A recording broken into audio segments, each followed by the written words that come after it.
Let's break down all the stuff you probably missed in the world of AI this week. Although it was a bit quieter of a week in terms of big AI announcements, there was still quite a bit of notable things happening that I think are worth talking about. Starting with the fact that GPT-4 is actually getting faster. Now, in previous weeks, I talked about how people seem to believe ChatGPT is getting dumber, which has been somewhat debunked by now, but it is definitely getting faster. This company, Portkey, has been keeping an eye on it. You can see the line in red is GPT-4, the line in blue is GPT 3.5. We're getting to a point where GPT-4 is almost as fast as GPT 3.5. There's just a teeny tiny margin left. This week, OpenAI also announced that Dall-e 3 is now available in ChatGPT Plus and Enterprise. Now, most people actually got access to it last week, but OpenAI made it official. I'm assuming this means it's pretty much rolled out to everyone now, although the fact that we can now use Dall-e 3 was in last week's news video as well. If you do want to use Dall-e 3, just log into your ChatGPT account. Make sure that you are a ChatGPT Plus subscriber. Hover over your GPT-4 button here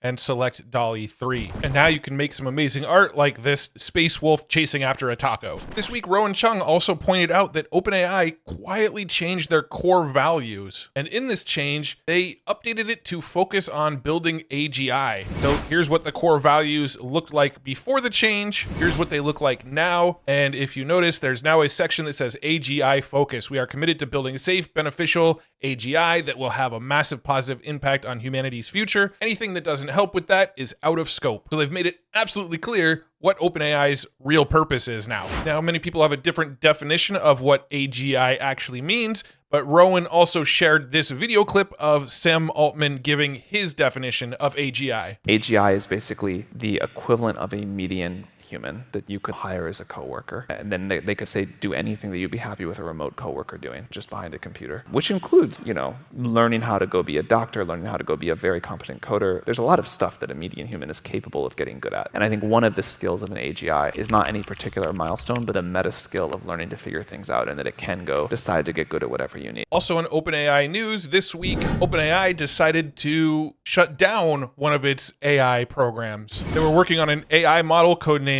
Arrakis, named after the desert planet from the sci-fi Dune. The goal was to power AI applications like ChatGPT much more cheaply. However, they announced this week that they decided to scrap it because it struggled to meet expectations around efficiency. Not much else is known about this Project Arrakis, but it sounds like we're never going to see it anyway. This week, Anthropic made a major update to their Claude platform, making it now available for users in 95 countries. I personally use Claude at least as much as ChatGPT, if maybe not a little bit more. It's probably the best tool available right now for summarization of long PDFs, CSV files, transcripts, things like that. Claude, hands down, is better at that than ChatGPT just because it has a much larger context window. And now 95 more countries are going to be able to access that as well. However, in some bad news for Anthropic, Universal Music is suing them for distributing song lyrics. So essentially, if you were to go to Claude and type, "Give me the song lyrics for Roar" by Katy Perry, it will actually write out all of the lyrics for you. Since song lyrics are actually copyrighted, Universal is saying that Anthropic not only distributes copyrighted material without permission, but that it used these to train its language models. They go on to say, Anthropic's copyright infringement is not innovation in layman's terms, it's theft. The thing that I find interesting, though, is if I just went to Google and said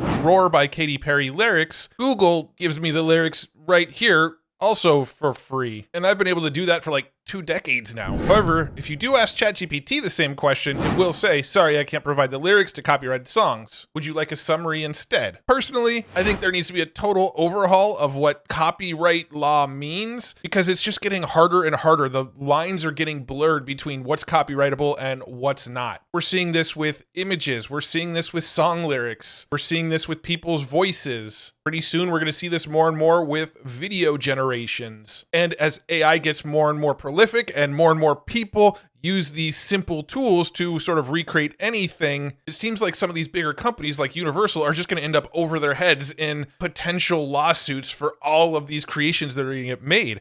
Now, I'm not saying that it's necessarily right that people use copyrighted material. I just think that the way copyright works needs to be rethought. I don't personally have the solution for that. I'm not claiming I do. I just think copyright needs to be rethought in this post-AI world that we're moving into. Also this week, Inflection AI, the creator of the Pi chatbot, announced that Pi can now search the web. So any chats that you have with Pi are up to date as of today. So if I go to pi.ai/talk, I can ask it super recent questions. For example, who won the boxing match between Logan Paul and Dylan Dennis? A really stupid viral boxing match. Logan Paul won the fight, although it was a bit of a strange one. Dylan Dennis refused to strike and instead tried to grapple with Paul, which resulted in him being disqualified in the final round. It was a pretty chaotic fight with a mass brawl breaking out at one point. But in the end, Logan Paul emerged victorious. Did you watch the fight, or are you just curious about the results? That is pretty up-to-date information, seeing as that fight happened on October 14th, I think. I didn't actually watch it. I actually just learned the result of it right now by asking Pi. This week, Stanford put out a report here that they call the Foundation Model Transparency Index. They compared 10 different chatbots to find out which ones were the most transparent. They were scored on 100 different indicators, things like how the data was trained, the labor that went into it, the compute power necessary, the risks, the distribution, feedback, and much more. And basically what it found was that Meta and their Llama 2, they've been the most transparent, followed by Hugging Face, then OpenAI, then Stability, all the way on down to Amazon being the least transparent with their Titan model, concluding that developers can significantly improve transparency by adopting best practices from their competitors, and that the open foundation model developers are leading the way. I find it interesting that OpenAI actually beat out Stability AI because Stability, most of their models are open and available for people to play around with. And finally, in other large language model news this week, Baidu, a company out of China, says that its Ernie AI chatbot is not inferior in any aspect to GPT-4. They gave a keynote earlier this week and they demonstrated improvements to 4 different capabilities: understanding, generation, reasoning, and memory, basically claiming that it's as good as GPT-4. Now, Ernie 4 isn't publicly available yet, but even if it was, so far these various Ernie bots have only been available to use in Chinese, so I likely wouldn't be able to use it anyway. And since we're on the topic of China here, there's been a new US restriction passed, making it so that Nvidia cannot send their high-powered AI chips to China. They've already been blocked from sending the H100 chips because they were too powerful. So Nvidia went ahead and made a lower spec H800 chip and was exporting those to China. However, the new restrictions just closed that loophole, and now Nvidia can no longer send H100s, H800s, or even A800 chips to China. Apparently all in an effort to sort of win the AI race with China. Now let's shift into talking about AI art, starting with the sponsor of today's video, Wirestock.io. If you're not familiar with Wirestock, they are a single platform where you can upload stock photography that you created or even AI-generated images that you created, and it will submit it to all of the stock imagery platforms on your behalf. It will even title the images, add tags to the images, create descriptions to the images, and inform the stock photography sites that these are AI generated so that you can stay compliant. Sites like Imago, Adobe Stock, 123RF, Dreamstime, and FreePic all allow AI generated art. So you can generate an AI image, submit it to Wirestock, and it will create all the metadata and submit it to all these sites for you. It's super fast. Wirestock even has their own Discord bot, so if you're familiar with tools like MidJourney, you'll feel right at home with Wirestock. It allows you to generate custom images, mix multiple images together, and even reimagine existing images. So you can upload an image that you already have, tell it to reimagine it, and it will create more images just like that one. So if an image is selling well for you already on a stock photo site, reimagine it and submit more just like it. Wirestock also gives you the ability to create custom collections. I can add this image, call it Pixel Collection, create the collection, and add more images straight into this collection. Now I can link people directly to this collection. They can purchase the whole collection at a collection price. And if you're a premium member of Wirestock, you get to keep 100% of the earnings. And if you're curious, Wirestock even sent me a handful of images that are performing well on Wirestock right now. So if If you want an idea of what images to generate, here's a few. We got a landscape, a tractor, a busy street, this cool sort of surreal reef image, this cool background image, and this flooded basement. These are images that performed well. You can learn more about Wirestock by heading over to wirestock.io. And if you use the coupon code MAT20, you'll actually get 20% off your premium membership. So check that out over at wirestock.io. And thank you so much again to Wirestock for sponsoring this video. Now let's check in with Ali Jules on this week's MidJourney office hours update. They did add one new major feature inside of MidJourney this week. If I generate an image that I really like, let's go ahead and upscale number 2 here. I now have the option to further upscale this image 2x or 4x, allowing me to get much larger images without loss of image quality. They also mentioned that their phase 1 of their new website is going to be released next week. This isn't going to be a platform where you can generate images directly from the website yet, but their phase 2 of the website supposedly is going to come out sometime next month, which should give us the ability to generate straight from their website and finally get MidJourney out of Discord. In other MidJourney news this week, MidJourney partnered with a game company called Syzygy Studios to launch NYC, which is both an iOS and Android app which allows you to generate anime-style images directly within the app. I haven't personally used this one myself yet, but it appears to give us another option to generate MidJourney art style images, not necessarily realistic photos. In the last week and a half, this YouTube video has gone viral with almost 3 million views from Peter Whitten. And in this video, he shows how he actually trained an AI to play through Pokemon. He was able to run several instances at once of an AI character running through the game and used reinforcement learning with a point-based system so that when the character did things like collected Pokemon or uncovered new parts of the map, it earned points, causing the AI character to play deeper and deeper into the game and collect more and more Pokemon. I highly recommend, if you love AI as much as I do, watching the entire 33-minute video, because he breaks down exactly how it works, the methodology behind it, the results from it, and he even created a GitHub so that you could go and download the code and run these Pokemon simulations yourself with a Pokemon emulator. Now, a few weeks ago, I talked about Stack Overflow and how they were developing their own sort of AI. Well, this week it was announced that Stack Overflow laid off over 100 people as the AI coding boom continues. That's 28% of its staff. Now, if you're not familiar with Stack Overflow, it's essentially a site where people can go to get help with coding. When they run into an issue, they ask questions on Stack Overflow, and then helpful people on the website help them answer their code questions. Well, the problem is now instead of using Stack Overflow, a lot of developers are just going to tools like ChatGPT and Claude to get help with their coding when they run into issues. There's also tools out there like GitHub Copilot and Amazon's Code Whisperer, which just help people develop the code and troubleshoot as well. The site Stack Overflow has seen a major hit in the amount of traffic that it actually gets. YouTube announced this week that it's getting a new AI-powered ad feature that lets brands target special cultural moments. So essentially, if you have a product, for instance, that's related to Halloween, you can say, I want to advertise this product on any videos talking about Halloween. And YouTube's AI will try to find the videos that are about Halloween and work your ad into those videos. So instead of specifically targeting certain channels or keywords, it uses AI to find videos on maybe unrelated channels, but that happen to be talking about the specific event that you're trying to target. Also this week, Descript announced some new big AI features. They've added some new AI voices to their platform. We're introducing an all-new version of our in-house AI voice tool. We basically took our beat-up old AI into the shop, rebuilt the engine, and outfitted it with a set of all-new space-age capabilities like text-to-speech and lightning-fast authorization. The old overdub could get you where you wanted to go, but with our new AI voices, we're handing you the keys to a rocket ship.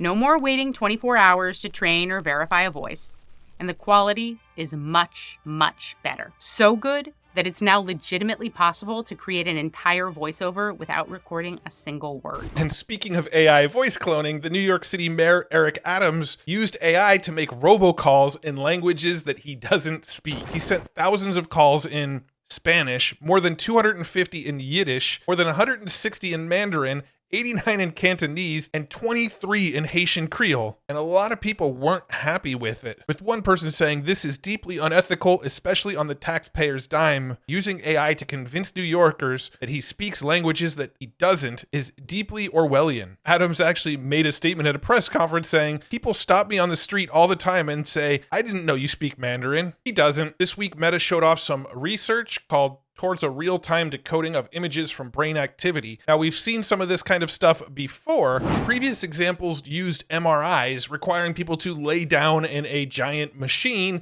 and scan their brain as they're seeing images. This new method from Meta uses what's called a MEG, or magnetoencephalography. This allows the researchers to see what the brain is seeing in real time without the invasiveness of using MRIs. So this research showed people an image and then essentially read their brain waves to interpret what they were seeing. The image on the left here is what was actually shown to the person. The image on the right is actually what was decoded from the brain waves. So you can see they were shown cheese. This is what the brain saw, or what was interpreted. Now, these aren't perfect replications. Obviously, this is like a cheetah and it's seeing a weird like monkey thing, but this is getting really fascinating. We're getting to a point where AI is helping read brain waves and interpret what the brain is seeing. Here's some more examples of the viewed image of a surfer. Here's what was seen with the scan. Here's a horse. Here's what was seen with the brain scan. A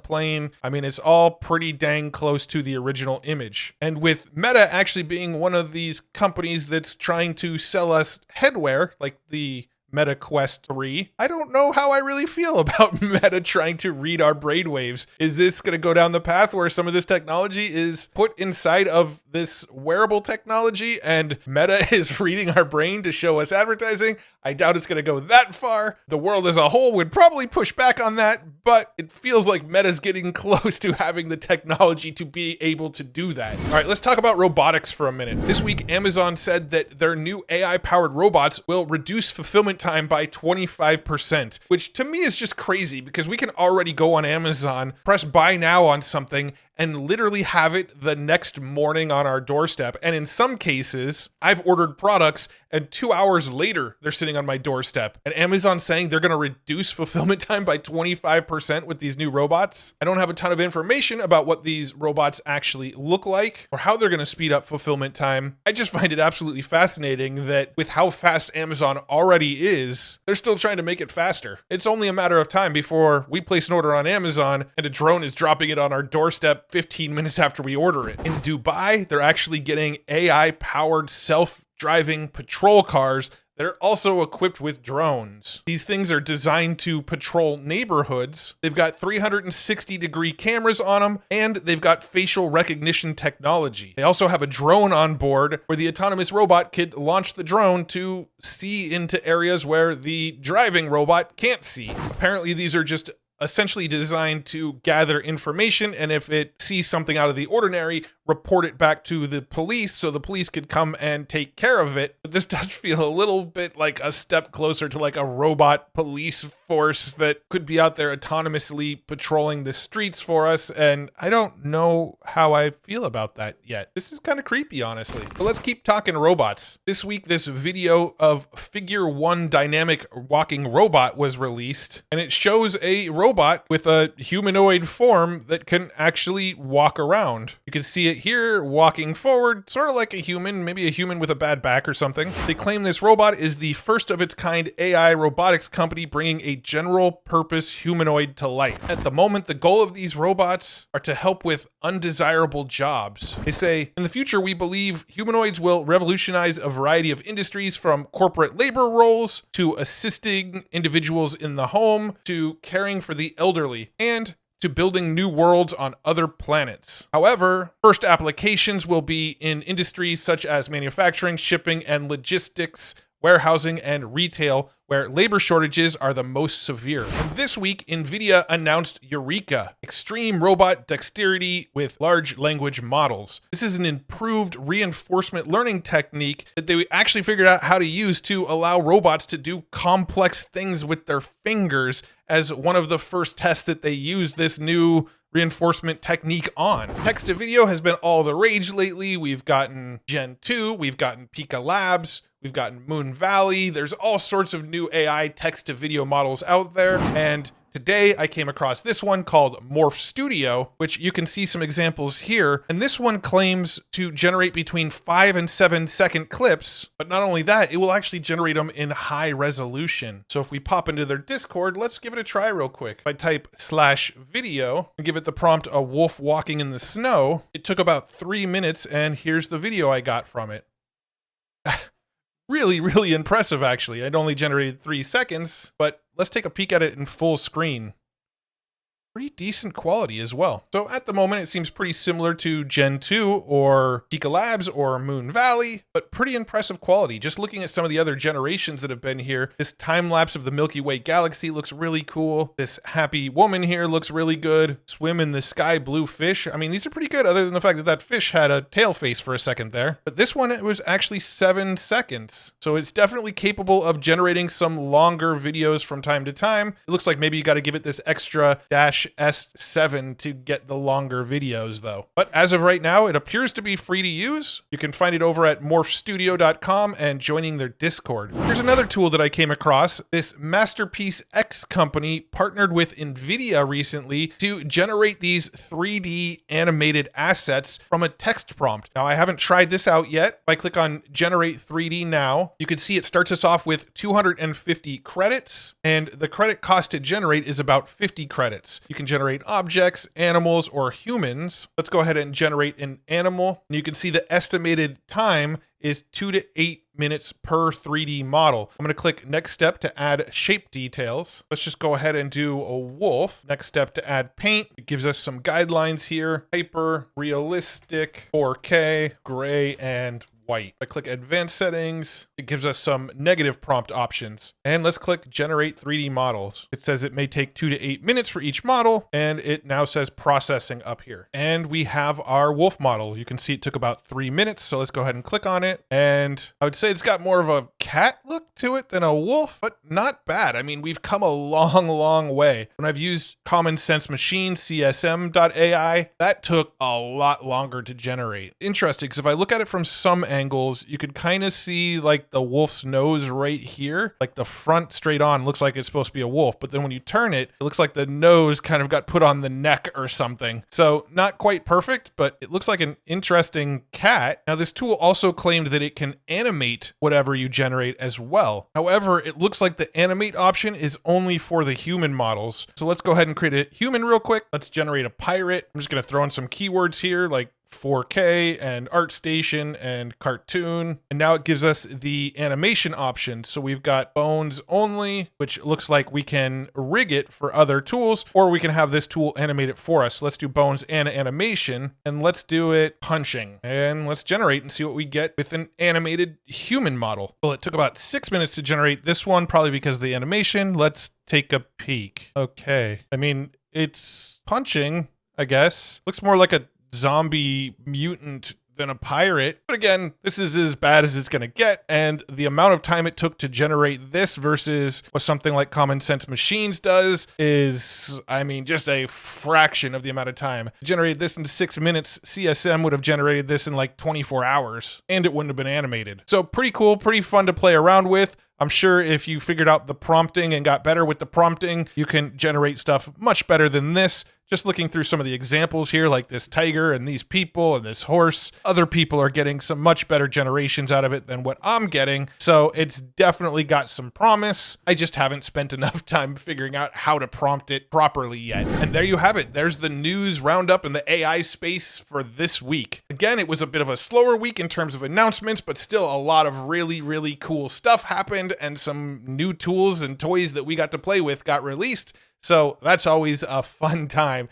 If you enjoyed this video, make sure you check out futuretools.io, where I curate all of the latest AI news on a daily basis, and I update the homepage with all of the coolest AI tools that I come across. I also have a weekly newsletter. If you sign up for the free newsletter, I'll send you the latest AI news and the coolest AI tools directly to your email inbox. You can find it all over at futuretools.io. So check that out. And if you enjoyed this video and you want to stay in the loop with the latest AI news and tutorials, make sure you like this video and subscribe to this channel, and I'll make sure more videos like this show up in your YouTube feed. Thanks so much for nerding out with me today. I really, really appreciate you. And thanks once again to Wirestock for sponsoring this video. You guys are awesome as well. I hope you learned something new and discovered some cool new AI tech or news, because that's always my goal with these videos. And I'm always having a blast making them and sharing them with you. So thank you once again. Really appreciate you. See you in the next video. Bye-bye.